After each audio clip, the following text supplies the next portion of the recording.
Assalamualaikum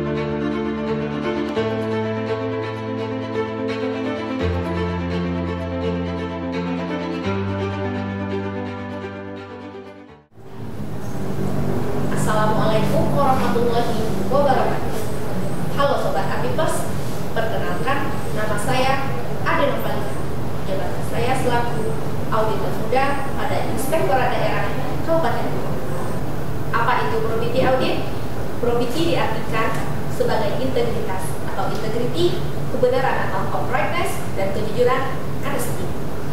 Probity dapat juga diartikan sebagai good process, yaitu proses pengadaan barang dan jasa dilakukan dengan prinsip dan etika pengadaan barang dan jasa atau principles yang berlandaskan integritas, kebenaran, dan kejujuran atau value untuk memenuhi ketentuan perundangan yang berlaku. Sehingga dapat diartikan bahwa probity audit merupakan kegiatan penilaian yang independen untuk memastikan bahwa proses pengadaan barang dan jasa telah dilaksanakan secara konsisten sesuai dengan prinsip penegakan integritas, kebenaran, kejujuran, dan memenuhi ketentuan perundangan yang berlaku yang bertujuan meningkatkan akuntabilitas penggunaan dana sektor publik. Sehingga dapat diartikan bahwa probity audit merupakan kegiatan penilaian yang independen untuk memastikan bahwa proses pengadaan barang dan jasa telah dilaksanakan secara konsisten sesuai dengan prinsip penegakan integritas, kebenaran, kejujuran, dan memenuhi ketentuan perundangan yang berlaku yang bertujuan meningkatkan akuntabilitas penggunaan dana sektor publik. Probity audit hanya memberikan keyakinan yang memadai terhadap probity requirement, yaitu telah mematuhi prosedur, prinsip-prinsip, dan etika pengadaan barang dan jasa berdasarkan ketentuan yang berlaku. Keyakinan yang diberikan sebatas berdasarkan hasil audit atas data, dokumen, informasi yang diterima auditor. Dari sudut pandang manajemen pengadaan barang dan jasa, probity audit merupakan upaya untuk memperkuat pengendalian intern dan manajemen risiko pengadaan barang dan jasa melalui peran aktif. Probity audit tidak hanya digunakan untuk memberikan keyakinan bahwa proses penyelenggaraan kegiatan sektor publik, khususnya proses pengadaan barang dan jasa, telah dilaksanakan secara wajar, objektif, transparan, dan akuntabel, namun juga merupakan instrumen dalam rangka mencegah terjadinya fraud atau korupsi. Probity audit pengadaan barang dan jasa merupakan audit tujuan tertentu.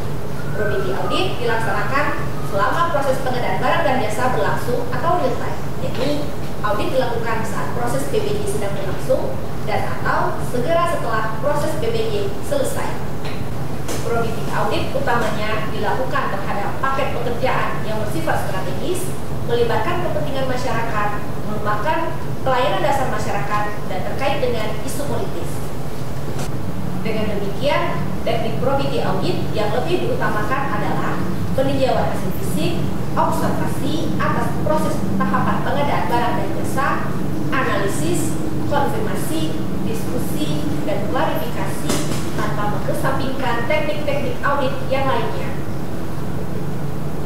Audit dapat dilakukan atas seluruh tahapan pengadaan barang dan jasa, mulai dari proses identifikasi kebutuhan sampai dengan penyerahan barang atau jasa sebelum pembayaran 100% atau hanya tahapan terpilih dari suatu proses pengadaan barang dan jasa. Untuk tahapan terpilih, perlu dipastikan bahwa pelaksanaan tahapan sebelumnya telah sesuai dengan peraturan dan ketentuan yang berlaku. Tahapan kegiatan pengadaan barang dan jasa yang dapat menjadi ruang lingkup probity audit dimulai dari perencanaan, persiapan pemilihan penyedia, pelaksanaan pemilihan penyedia, penandatanganan kontrak, pelaksanaan kontrak, sampai dengan penyerahan barang dan jasa sebelum pembayaran 100%. Probity audit dilaksanakan untuk mencegah dan menghindari adanya risiko-risiko fraud yang dihadapi dalam proses pengadaan barang dan jasa, seperti kualitas pekerjaan tidak baik, kemahalan nilai kontrak pekerjaan atau markup, adanya kekurangan volume pekerjaan, pekerjaan fiktif, dan hasil pekerjaan tidak dimanfaatkan. Kriteria paket pekerjaan yang dilakukan probity audit adalah: 1. Paket pekerjaan melekat risiko yang tinggi dan bersifat kompleks. 2. Paket pekerjaan memiliki sejarah atau latar belakang yang kontroversial atau berhubungan dengan permasalahan hukum. 3. Paket pekerjaan yang sensitif terkait isu politis. 4. Paket pekerjaan yang berpotensi menimbulkan konflik kepentingan. 5. Paket pekerjaan berhubungan dengan kepentingan masyarakat luas. 6. Paket pekerjaan untuk memenuhi pelayanan dasar masyarakat.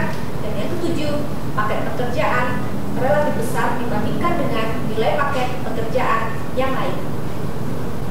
Manfaat dari probity audit adalah: 1. Menghindari konflik kepentingan dan permasalahan. 2. Menghindari praktek korupsi. 3. Meningkatkan integritas sektor publik melalui perubahan perilaku dan perubahan organisasi. 4. Memberikan keyakinan yang memadai kepada masyarakat bahwa penyelenggaraan kegiatan sektor publik, khususnya PBJ, telah dilakukan melalui proses yang berintegritas dan dapat dipercaya sesuai ketentuan, efisien, efektif, dan ekonomis. 5. Memberikan keyakinan secara objektif dan independen bahwa PBJ telah sesuai dengan prinsip dan etika PBJ atau probity requirement. Yang keenam, menghindari potensi adanya litigasi atau permasalahan hukum.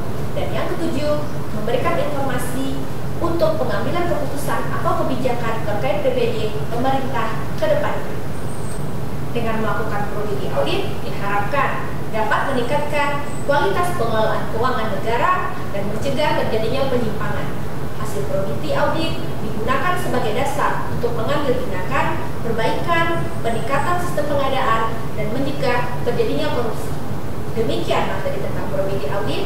Assalamualaikum warahmatullahi wabarakatuh. Salam integritas.